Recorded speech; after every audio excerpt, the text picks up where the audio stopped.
All right, in this video, we're going to talk about the main menu. So before we can kind of dive in and cover the main menu of Photoshop, what we need to do is set up a file, a starter file, so that we can activate most of the menus that are available inside of the main menu. And when I say activate, I mean create the ability for those menus to work.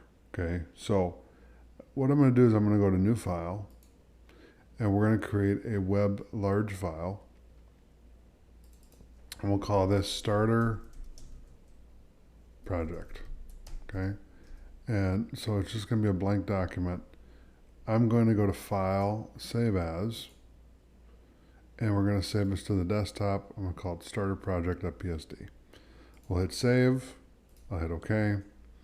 I'm going to change the background color to black, just so it's a little easier on the eyes to look at it, because when it's white, it's real bright, and you're like, man, this is really good contrast with the, the gray background with the black, with the white background, Okay, so in this video, we're going to focus on the main menu. So what is the main menu? That's the first question, right?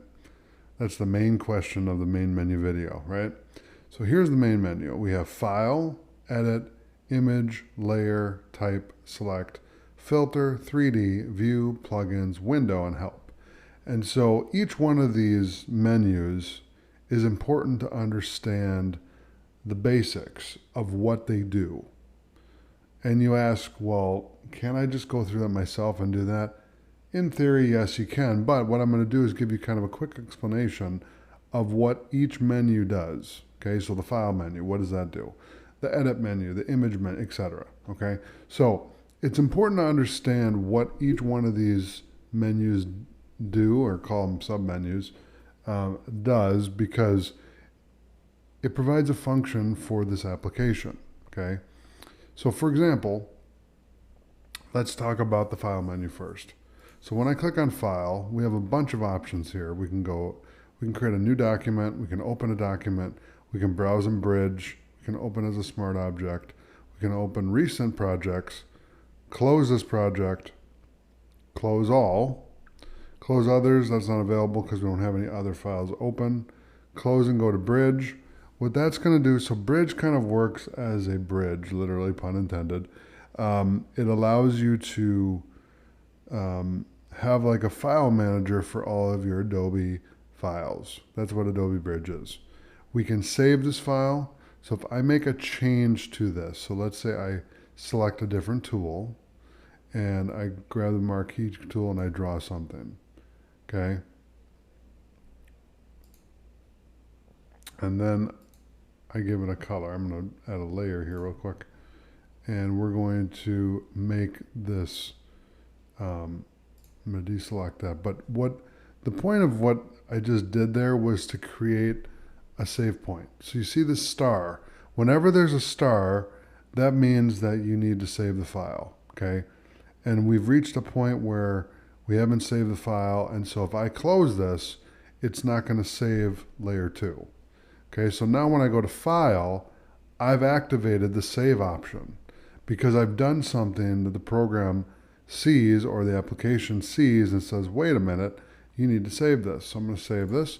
You can also do the Command S or Control S on the PC to save. Okay, so let's talk about Save As. If I click on Save As, it'll allow me to change the name if I want to. We can also save a copy, and then you would just hit Save here. I can also do Save a copy, okay, and then I'll make a copy of it. I can revert back. So for example, if I go and I grab this rectangle tool, okay, and let's say I want to revert back, okay, give it a second. Okay, it's going to go back a step. It's like undoing. So revert just means go back one step, okay?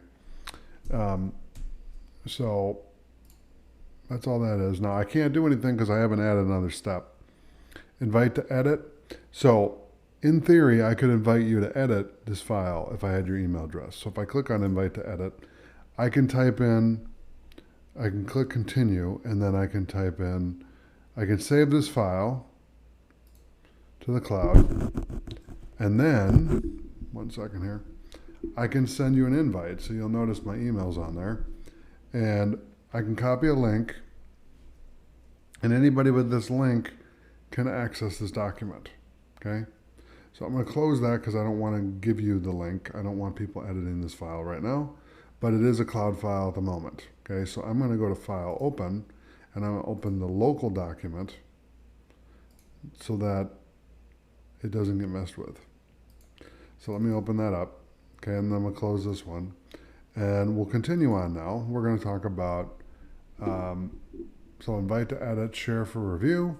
That's a command that's been added where you can share the file for review. So let's say you have a supervisor you're working with and you're working remotely. You can create a link and send it to your supervisor to review the project. Okay, that's an example. And it's an awesome, awesome feature because remote work with Photoshop is something that should have been available a long time ago, but the tech was not there, but now it's caught up. Okay, so it's exciting for sure. Okay, export, so we can export as a PNG, export as, export for web, artboards to files, PDF, etc. So these are just a bunch of options to export to different file types, generate image assets, search Adobe stock, search Adobe Express templates, place embedded, place linked, automate. So this will allow you to batch automate, so you can grab a whole bunch of stuff and automate kind of the things that you're doing there. We have scripts, we have import from iPhone or iPad. We can look at the file version, the version history. We can print, and then we can print one copy. So that is the, in a nutshell, is the file menu. Okay, now again, I'm rushing through, but I want to keep this condensed. I don't want to be talking for 2 hours. So I'm only going to spend a couple minutes on each menu so that we get this done in a short amount of time. Okay. So then we have the edit menu. So with this, if I do a command, I can undo. So for example, if I do a action, so let's grab the rectangle tool again and just make a rectangle. If I go to the edit menu, I can undo the rectangle. I can also redo the rectangle tool, and I can toggle last state. So I can go back again. Okay, so those 3 commands we learned how to do right away. I can copy, so if I redo this, I can copy this, I can cut it, and I can paste it, and now it's been flipped, okay? By just doing a couple different things, we created kind of a cool effect without doing much. Okay, then we can clear. So if I paste this, I can clear it, and now it's something else. Now if I hit Command Z, I can keep going Command Z until it goes back to the state that I want it to be in. I can hit V to go to the selection tool or the move tool.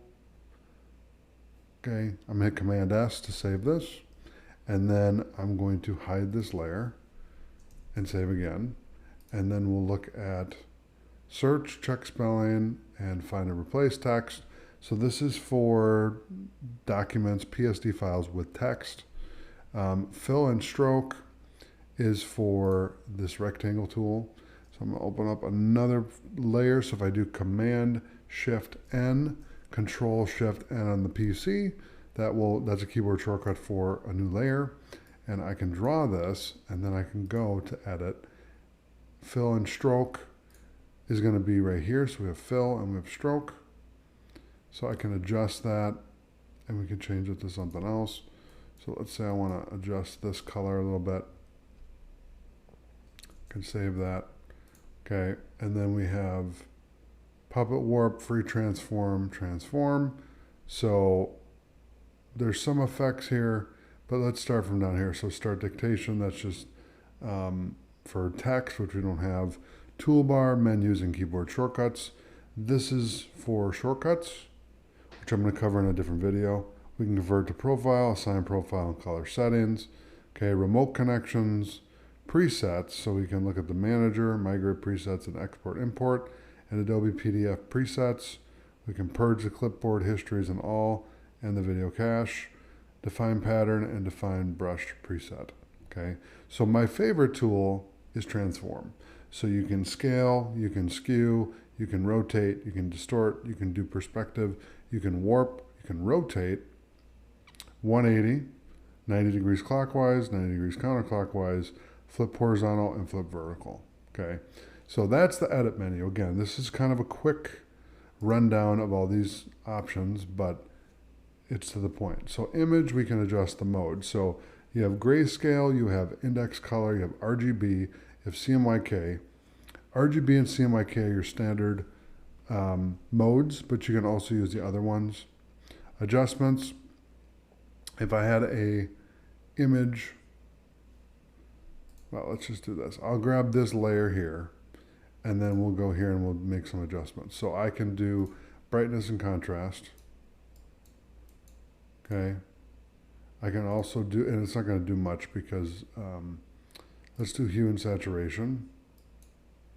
Let's colorize it, and I will make this kind of a different color. Let's go this way, and see, I can really mess with the colors based on that. And so one of the cool things about doing, working in the audiovisual business is you use RGB all the time.